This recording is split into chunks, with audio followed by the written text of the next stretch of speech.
Olá, pessoal! Bem-vindos à aula de reabsorção tubular do quarto curso de inverno de Fisiologia da Unifal. E eu sou a Priscila, eu faço doutorado no programa de pós-graduação multicêntrico em Ciências Fisiológicas e hoje vou estar dando essa aula para vocês. Bom, primeiro eu queria lembrar com vocês um pouquinho da anatomia. Aqui a gente tem um rim, né? Aqui vocês podem ver a artéria renal se ramificando até chegar aqui nas arteríolas, no córtex renal. Aqui em branco nós temos a medula renal, né? E depois que essas arteríolas se ramificam e voltam, elas voltam aqui até chegar na veia renal, né? Para fora dos rins. Para mais detalhes, lembrem de revisar um pouquinho mais a anatomia. Num maior aumento aqui entre o córtex e a medula, a gente pode ver os néfrons.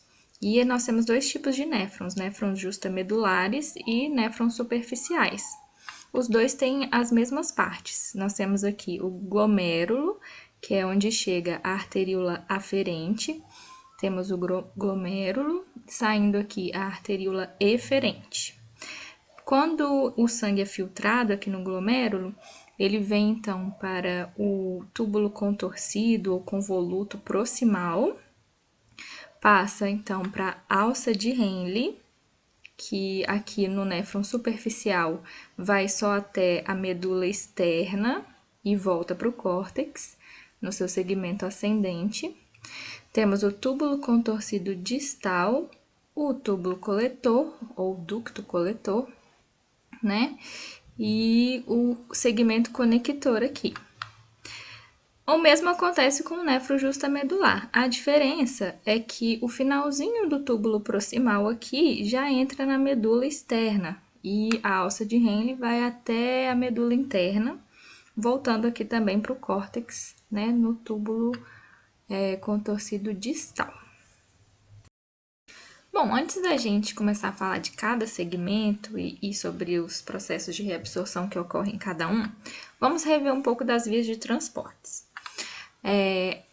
As células tubulares, elas são células polarizadas, porque elas têm uma membrana apical e uma membrana basolateral, que são, né, dois polos diferentes. E o processo de reabsorção ocorre, né, daqui do lúmen, após a filtração, para o capilar peritubular. Então, precisa atravessar essas células tubulares para ocorrer esse processo de reabsorção. As vias em que isso pode acontecer são a via paracelular, que é entre as células, também chamada de via intercelular, e a via transcelular, que o soluto ou a água atravessa tanto a membrana apical quanto a membrana basolateral para ser reabsorvido. Os solutos, eles podem tanto atravessar por um transporte ativo, usando transportadores aqui na membrana apical e na basolateral, ou um transporte passivo, que eles passam aqui através apenas de canais por difusão.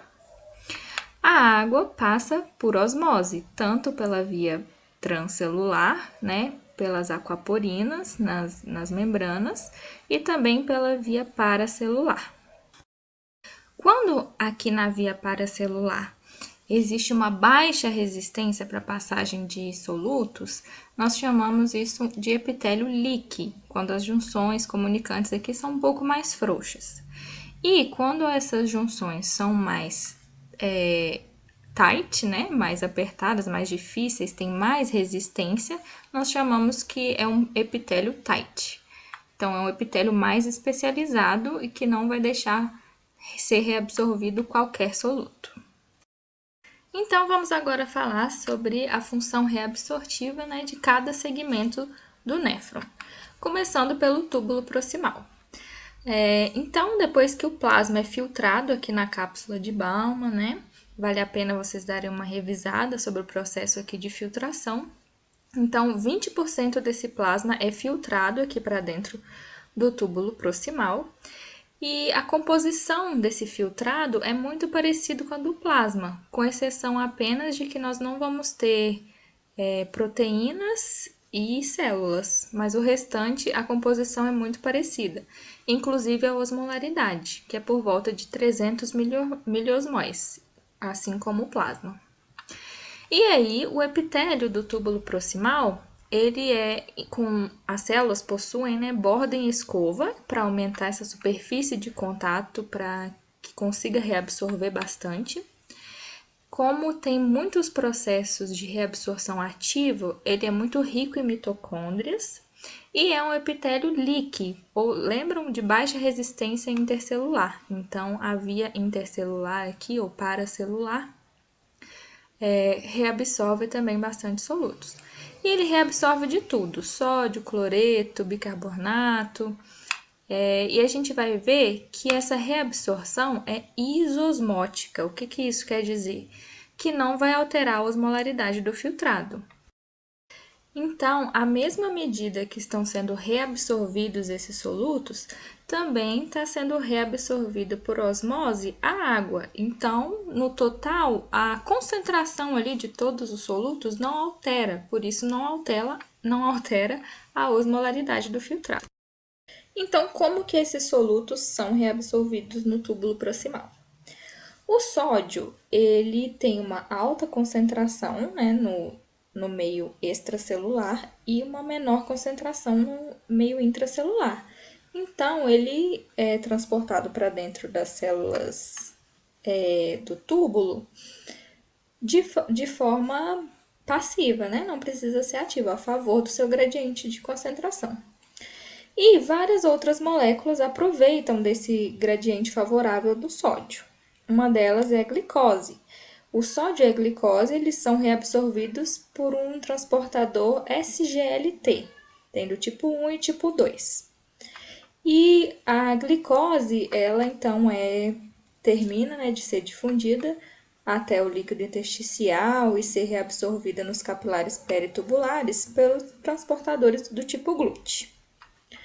O sódio, que é reabsorvido para dentro da célula, ele vai ser bombeado para fora da célula, porque é o contrário do seu gradiente de concentração, pela bomba sódio-potássio ATPase, que vai colocar o potássio para dentro.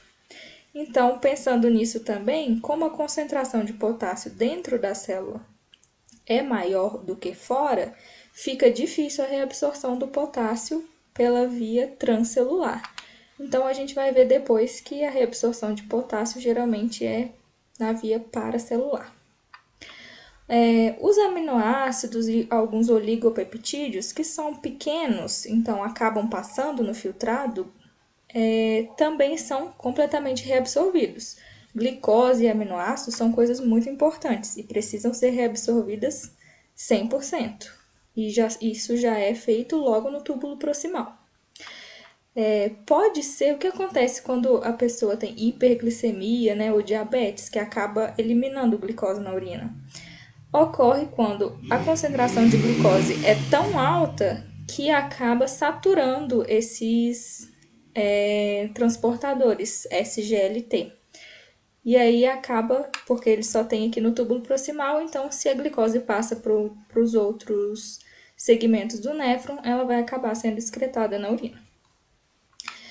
Também temos um outro trocador chamado NHE3, que troca sódio para dentro da célula e secreta, né? Quando a gente tira da célula ou do sangue, né? Passa aqui dentro da célula e vai para o filtrado, isso é chamado de secreção, que é o contrário da reabsorção. Então, ao mesmo tempo que esse transportador reabsorve o sódio, ele secreta o hidrogênio. Tá, e quando toda essa carga, né, de sódio está sendo reabsorvida, acaba que muita carga positiva, né, está sendo reabsorvida. E o que acontece? O cloreto, que sempre está perto do sódio, né, por causa das cargas, ele vai ser reabsorvido na via paracelular, né, que a gente chama de arraste pelo solvente. Qual que é o solvente? A água, que também está indo por osmose, seguindo o sódio. Então, tudo começa com o sódio. O sódio começa a ser reabsorvido por causa do seu gradiente e com ele vai levando outras moléculas que se aproveitam e também a água e o cloreto, que acompanham por causa da osmolaridade e por causa da carga. No túbulo proximal também é reabsorvido o bicarbonato. Como que esse bicarbonato é feito para ser reabsorvido? Nós não temos um transportador na membrana apical de bicarbonato propriamente dito. O que acontece é, nós temos uma enzima chamada anidrase carbônica do tipo 4, que converte esse íon bicarbonato em gás carbônico e íon OH. E aí, esse íon OH se liga aos íons H+, que estão sendo secretados aqui por aquele antiporte, lembra? De sódio e H+. E, então, essa anidrase carbônica faz com que haja água e gás carbônico. A água a gente já sabe que passa aqui pelas aquaporinas ou na via paracelular. E o gás carbônico se difunde pela membrana para dentro da célula. Aqui dentro da célula tubular proximal, nós temos outra anidrase carbônica do tipo 2. E ela vai combinar o gás carbônico com a água, transformando novamente em íon H+, e íon bicarbonato. E o H+ volta, é reciclado, né, para ajudar nessa reabsorção do íon bicarbonato, que agora ele já tem aqui na membrana basolateral um cotransporte com sódio. Então, ele consegue ser reabsorvido aqui de dentro da célula para o capilar por esse cotransportador de sódio bicarbonato. De maneira geral, a gente pode ver que o túbulo proximal ele reabsorve a maioria de muitos dos solutos. 67% do sódio e da água, lembra uma reabsorção isosmótica, que não vai alterar a osmolaridade? Reabsorve 85% do bicarbonato, 80% do potássio. A glicose também é 100% reabsorvida se não houver saturação de seus transportadores.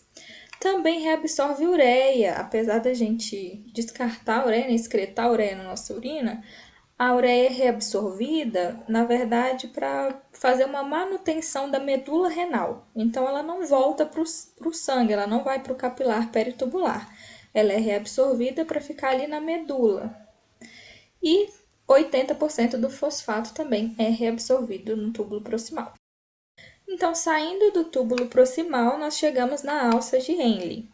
Na alça de Henle, nós temos 3 segmentos: o segmento fino descendente, o fino ascendente e o segmento espesso ascendente. De maneira geral, ele é um epitélio sem borda em escova e é um epitélio tight, ou seja, ele tem alta resistência intercelular porque ele é um epitélio especializado. Vamos ver o que acontece. No segmento fino descendente, esse segmento ele vai reabsorver 20% da água e não vai reabsorver sódio, não reabsorve nenhum soluto. Então, o que ele faz? Ele vai deixar esse filtrado mais concentrado.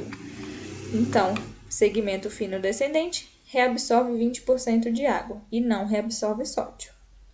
Já o segmento fino ascendente, ele é impermeável à água e reabsorve sódio, ao contrário. Então, ele começa a diluir um pouquinho, tirar um pouco do soluto e deixar a água ali dentro. Mas quem faz isso melhor é o segmento espesso ascendente, que ele também é impermeável à água, mas reabsorve muito mais sódio, 25%. E aí, esse segmento é chamado até de segmento diluidor. O que acontece? Como eu falei, o plasma, tem aproximadamente 300 miliosmóis, 290.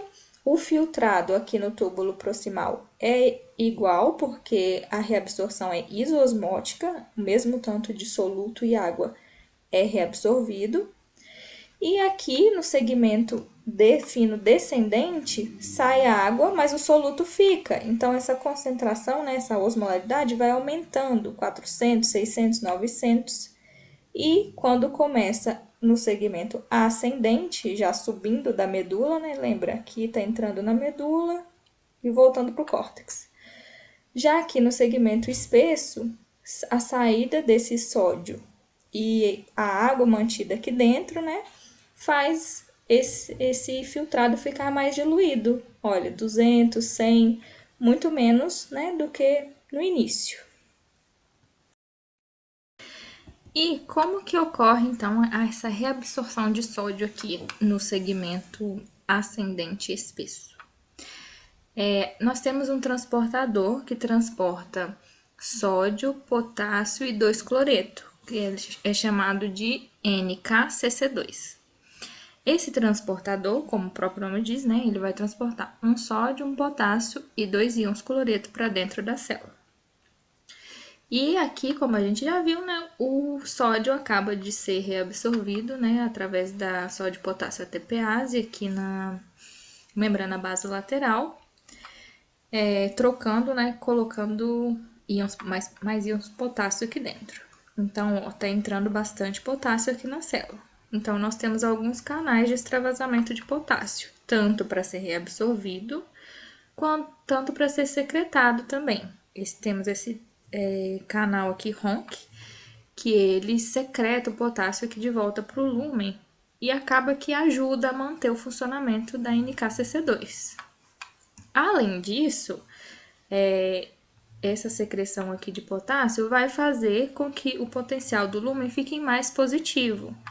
E esse aumento, né, de potencial aqui vai favorecer a reabsorção de cargas positivas na via paracelular. Tanto não só de potássio, né, mas também de magnésio, cálcio e também um pouquinho de sódio. A principal reabsorção de magnésio é aqui, no segmento espesso ascendente da alça de Henle. Eu esqueci de mencionar, mas no túbulo proximal, lembra, depois que saiu as cargas negativas, o cloreto passou por aqui, o bicarbonato foi reabsorvido, isso acaba deixando o lúmen também com um potencial mais positivo. Então, lá também isso acontece, esses íons positivos também passam na via paracelular, tá? Só para fazer um gancho aqui de algo parecido que aconteceu também no túbulo proximal. E aqui se repetiu, mas por um motivo diferente, porque aqui foi secretado mais potássio. Lá foram porque as cargas negativas tinham sido reabsorvidas. E aí nós temos um diurético de alça, né, que é um antihipertensivo, chamado furosemida. E ele atua bloqueando esse transportador NKCC2. Então, ele evita essa reabsorção de 25% do sódio, né? Lembra dessa quantidade? É bastante sódio. Então, ele evitando essa reabsorção de sódio, 25% do sódio vai ser excretado juntamente com a água, né? Por osmose, a água vai ser mantida ali junto com o sódio. E aí, então, vai diminuir também o volume sanguíneo, diminuir a quantidade de sódio, abaixando a pressão arterial. Mas ele não é bom usar por muito tempo, por quê? Não vai ser só o sódio que ele está impedindo de ser reabsorvido aqui, mas também potássio, cloreto. E aí, isso não acontecendo, esses canais RONC aqui também não vão ser ativados quando ele é bloqueado. E aí não vai ter essa secreção de potássio e o lúmen não vai ficar positivo. Então, também não vai ter a reabsorção desses íons magnésio, cálcio. Por isso que ele é um remédio assim para ser usado de maneira aguda, assim, só para resolver uma pressão muito alta que aumentou de forma aguda. Mas de maneira contínua não é bom porque vai acabar tendo falta desses íons. Bom, chegamos então agora no túbulo distal, né? O túbulo distal, ele também tem um epitélio tight, ou seja, com alta resistência intercelular, e assim como os segmentos ascendentes aqui, ele também é impermeável à água. E ele vai reabsorver 4% do sódio, então ele vai continuar esse processo de diluição da urina, que já tinha começado aqui nesse segmento espesso ascendente, que também é chamado de segmento diluidor, né? E aí, como que isso acontece? Como que ocorre essa reabsorção de sódio no túbulo distal? Então, aqui a gente vai ter um outro transportador, que esse é NCC. Então, ele vai reabsorver apenas um íon sódio e 2-cloreto, ok? NCC. E aí, a mesma coisa, o sódio vai, pela membrana basolateral, ser reabsorvido pela sódio-potássio ATPase. O cloreto, ele vai ser, na verdade, reciclado aqui para o funcionamento desse transportador. Então, ele vai ser secretado aqui novamente, junto com o potássio, no lúmen e manter o funcionamento aqui da NCC. Aqui nós também temos os canais RONC, que secretam potássio. E só um fator importante, esses canais RONC, eles são sensíveis à voltagem. Então, essa entrada aqui de sódio que favorece, né, ter um potencial mais positivo aqui e abre esses canais de extravasamento de potássio. Aqui, como vocês podem ver, tem dois tipos de célula, que é a célula do túbulo distal early e late. Early é mais no início do túbulo distal e late mais para o final. Essa é porque elas são um pouco diferentes. Essas células aqui do final, algumas pessoas até chamam de túbulo de conexão, segmento de conexão entre o túbulo distal e o ducto coletor. Aqui nessas células, dessa parte de conexão, nós temos canais de reabsorção de sódio chamados ENaC. Então, o sódio só simplesmente entra por esse canal ENaC. Nós também temos o canal sensível à voltagem, RONC, e também a secreção, né, de cloreto e potássio. Também aqui no túbulo distal nós temos a ação de um outro diurético, a hidroclorotiazida, que bloqueia esse NCC. Só que aqui o impacto é bem menor do que a furosemida, porque lá ela impedia 25% da reabsorção de sódio. Aqui apenas 4%. Ainda assim, ajuda a diminuir a pressão arterial, mas é um impacto muito menor no balanço dos íons no final das contas, ok? Chegamos então agora no ducto coletor.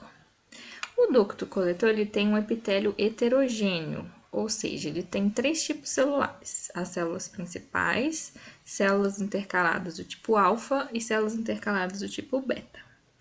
É um epitélio tight, ou seja, tem alta resistência intercelular, então ele é bem especializado.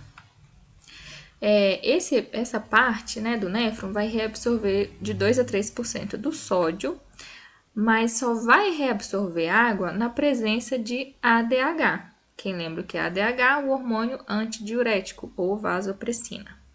Então, isso é o que a gente vai ver, como funciona essa reabsorção de sódio e de água nessa parte do néfron. Então, nós temos aqui uma célula principal em rosinha, célula intercalada do tipo alfa em azul e intercalada do tipo beta em roxo. Na célula principal, ela é bem parecida com as células mais distais do ducto distal, do túbulo coletor distal, e que são aqueles canais de reabsorção de sódio ENaC, são iguais, os mesmos canais. Então, reabsorve o sódio pelos canais ENaC, termina de ser reabsorvido aqui na membrana basolateral pela sódio-potássio ATPase. E, além disso, a gente tem essa secreção do potássio, né, pelo canal RONC, né, que é aquele que funciona quando os íons aqui estão muito positivos, né, e aí ele é liberado e libera, né, secreta o potássio. Apesar dessa secreção de potássio, tem um acúmulo de cargas negativas aqui, por causa desses íons fosfato. Esse acúmulo de cargas negativas vai fazer com que o cloreto também passe aqui pela via paracelular e seja reabsorvido. Então, nós temos reabsorção de sódio e de cloreto. As células intercaladas alfa e beta, elas vão funcionar em situações de alcalose ou acidose metabólica. No caso de uma acidose metabólica, tem muitos íons H+, circulando aqui, né, no sangue, é interessante que haja reabsorção de bicarbonato para tamponar esses íons H+.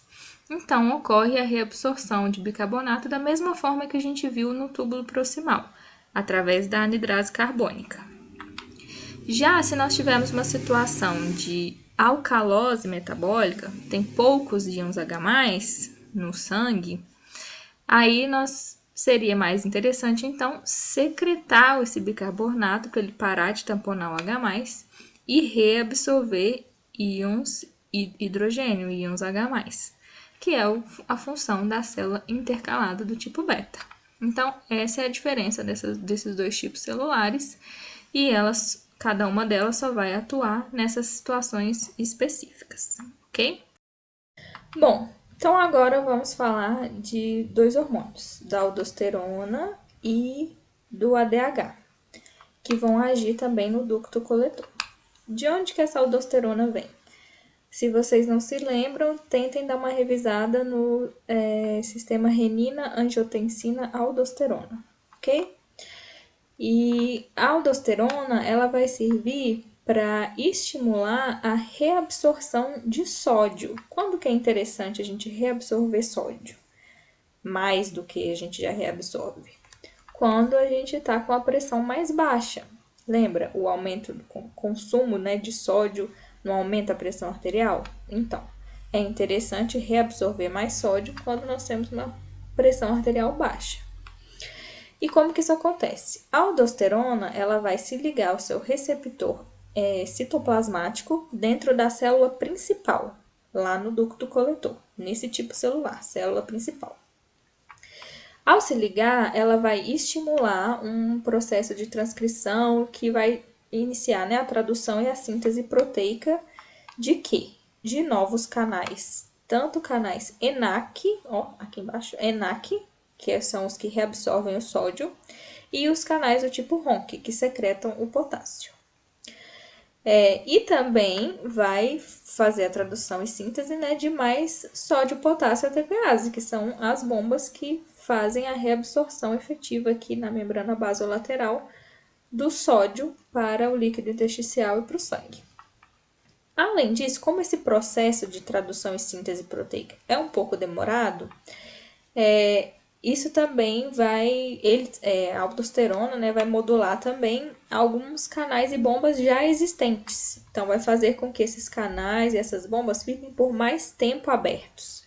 O canal de sódio fique por mais tempo aberto, para que seja reabsorvido mais sódio, seja secretado mais potássio, enfim. Ele melhora, então, essa reabsorção que já está tendo do sódio.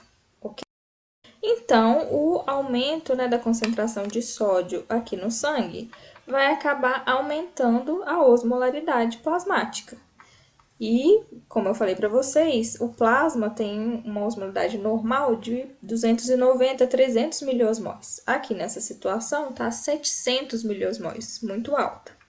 O aumento da osmolaridade é um estímulo para a secreção de vasopressina, do ADH. Então, esse hormônio vai vir agir aqui também nas células principais do ducto coletor, no seu receptor de membrana V2, que vai fazer uma cascata de sinalização, fazendo com que as vesículas de armazenamento de poros de aquaporina 2 sejam, então, incorporadas aqui por exocitose na membrana apical, né? Na membrana aqui luminal dessa célula que antes era impermeável à água, mas agora, por causa da vasopressina e de todo esse sistema, ela tem agora aquaporinas do tipo 2, que permitem, então, a reabsorção de água por osmose, porque aqui no filtrado, né, no lúmen, tá por volta de 300, 200, 100 miliosmols, e, então, por osmose, essa água vai ser reabsorvida, aumentando o volume sanguíneo e aumentando, assim, a pressão arterial. Bom, pessoal, então esse foi um apanhado geral das principais funções, né, reabsortivas de cada segmento do néfron. Eu espero que vocês tenham entendido. Muito obrigado pela atenção de vocês e até a próxima!